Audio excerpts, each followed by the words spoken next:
Tá na roda é o nosso querido Fabrício Naitz, que é editor de internacional do jornalismo da Jovem Pan, que tem mais detalhes, mais informações, novidades a respeito de tudo o que chega dos Estados Unidos com essa notícia da desistência de Joe Biden. Fabrício, bem-vindo, boa tarde.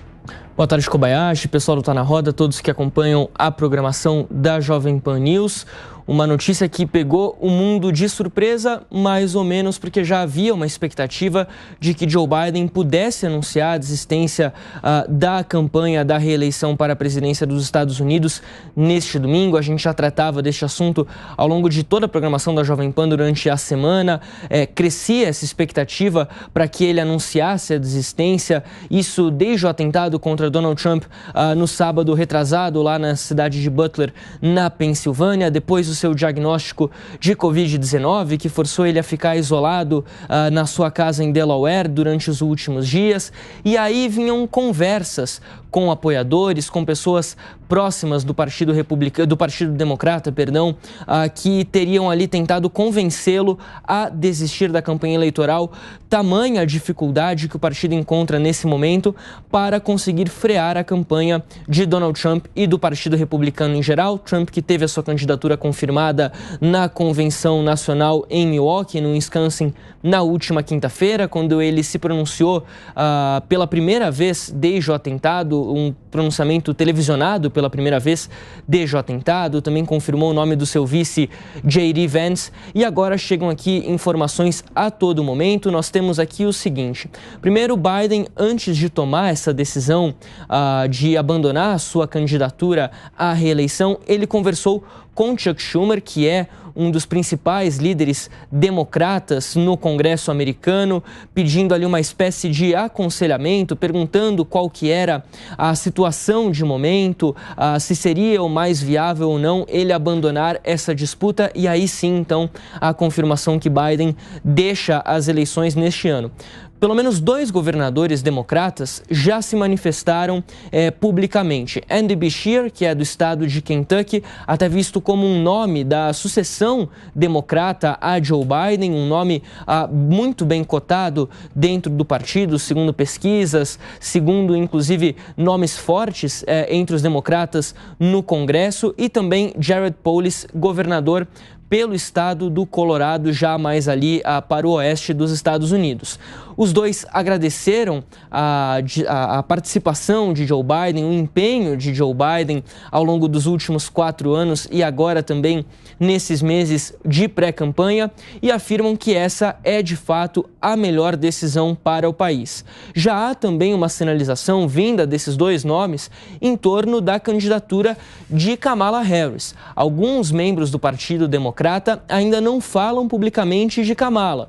Já se manifestaram, como o caso do líder democrata na Câmara dos Deputados, mas este então não se manifestou, não falou em torno de Kamala Harris.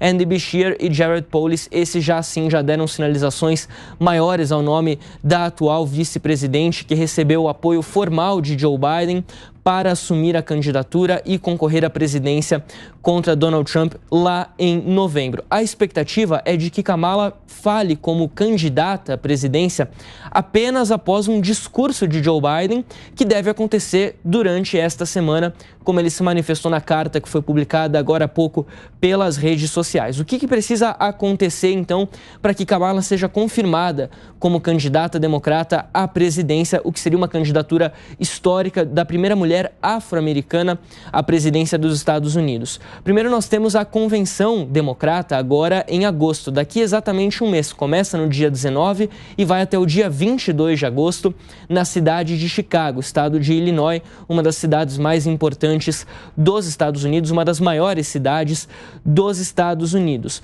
Os delegados que foram conquistados por Biden durante a pré-campanha nos últimos meses, desde fevereiro até ali aproximadamente maio, quando teve a última prévia, a última disputa eleitoral entre os democratas, vão precisar selecionar individualmente o nomeado do Partido Democrata para a presidência. Isso pode acontecer de forma virtual, uma conferência virtual para que sejam transmitidos esses votos que eram de Joe Biden, mas que não passam automaticamente para Kamala Harris, ou então, de fato, entre os dias 19 e 22, lá em Chicago, durante a Convenção Nacional Democrata. Isso coloca os democratas, claro, diante de um dilema, porque eles precisam definir se de fato é Kamala Harris que eles querem, se essa é a melhor estratégia, e nesse momento é fato que o tempo está contra os democratas. Os republicanos tiveram uma excelente convenção agora durante esta semana lá em Milwaukee, com todos os membros do Partido Republicano praticamente se unindo em torno da candidatura de Donald Trump. Foi visto, inclusive, como uma espécie de culto à personalidade de Trump, a convenção que aconteceu esta semana.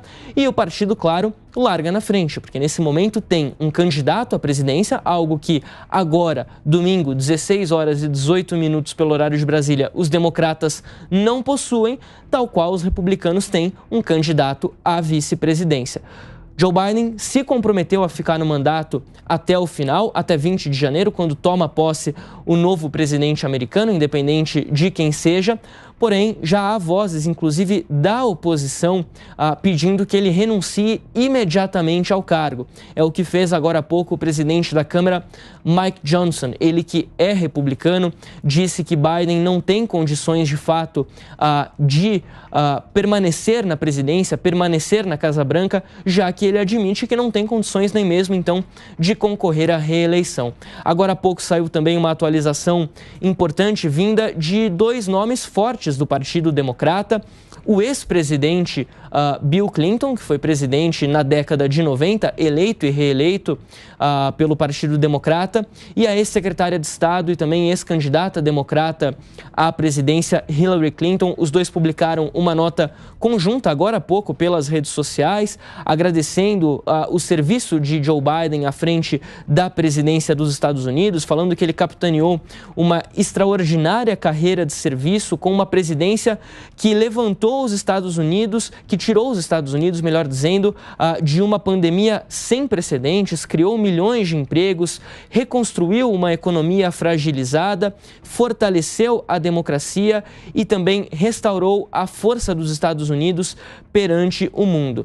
Eles dizem se juntar a milhões de americanos em agradecimento ao Biden por tudo que ele fez durante a sua carreira política, se apresentando e servindo aos Estados Unidos diversas vezes. Lembrando que Biden, antes de ser presidente, foi também vice-presidente durante o governo Obama, teve também uma carreira como senador da República por Delaware, seu estado, e disse também que estão honrados, Bill Clinton e Hillary Clinton, em apoiar a vice-presidente Kamala Harris e que irão fazer tudo o que for possível para ajudá-la, para apoiá-la durante a campanha. A gente deve ter mais manifestações ao longo já das próximas horas. A expectativa é de que Biden faça um pronunciamento durante a próxima semana. Ele que está em isolamento na sua casa em Delaware, na cidade de Rehoboth Beach, onde ele estava semana passada, quando Trump foi vítima de um atentado na Pensilvânia. Ele, na verdade, estava em uma missa, mas depois se dirigiu à sua casa e foi de lá que ele realizou o primeiro pronunciamento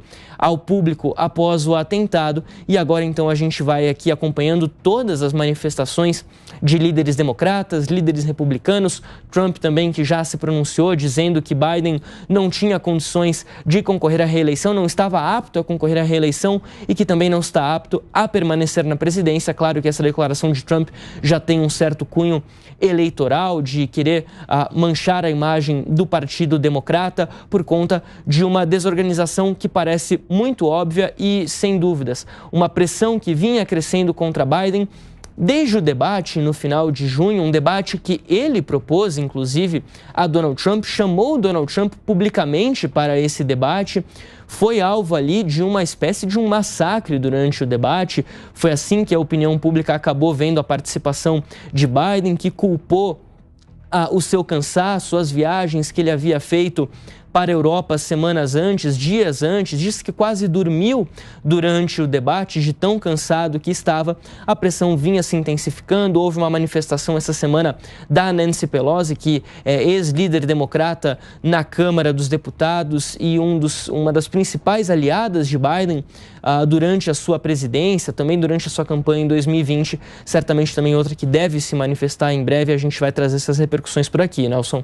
Muito bem, Fabrício Naitz, com todos esses detalhes, todas essas novidades, a repercussão da desistência de Joe Biden na corrida eleitoral pela presidência dos Estados Unidos, pela sua reeleição, pelo que seria a sua reeleição. Obrigado, viu, Fabrício? Volta a qualquer momento da nossa programação.